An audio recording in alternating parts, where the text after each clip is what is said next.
سہیب علی ہیں، یہ کہہ رہے ہیں کہ دعاؤں کی قبولیت کا کوئی طریقہ شاہ فرمائیں۔ دعا کی قبولیت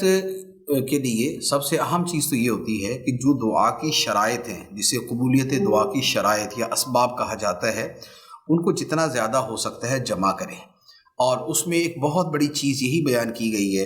کہ نمبر ایک، گناہ کی دعا نہ مانگے۔ دوسرا یہ ہے کہ حمد و صلات سے شروع کرے اور آخر کے اندر بھی درود پاک پڑھے۔ تیسرا یہ ہے کہ دعا میں کثرت کرے، تکرار کرے، گڑ گڑا کے مانگے، بار بار مانگے، اور جب دعا مانگے تو دل غافل نہ ہو، ادھر ادھر متوجہ نہ ہو، اسی دعا پہ نظر ہو، اللہ تعالیٰ کی رحمت پہ نظر ہو، اور فوری طور پہ اثر ظاہر نہ ہو تو یہ نہ کہتا پھرے یا یہ نہ سوچتا پھرے کہ یار بڑی دعا کی قبولی نہیں ہوتی۔ تو اس طرح کے آداب کا جب خیال کرے، پھر اگر اوقات کا بھی خیال کرے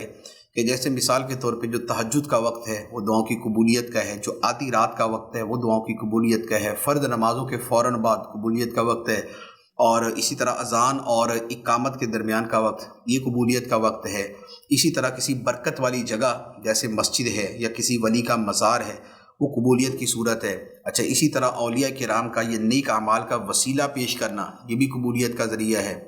تو اس طرح کی جتنی چیزیں جمع ہو سکتی ہیں ان کو جمع کریں۔ اسی طرح حدیث مبارک کے اندر کچھ اسماء الہیہ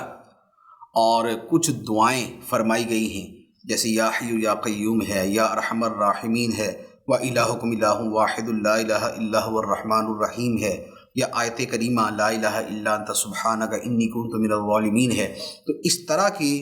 جو قبولیت دعا کی فضیلت پر مشتمل اوراد و وظائف ہیں ان کو پڑھیں اور اس کے ساتھ پھر دعا مانگے، تو امید ہے کہ انشاءاللہ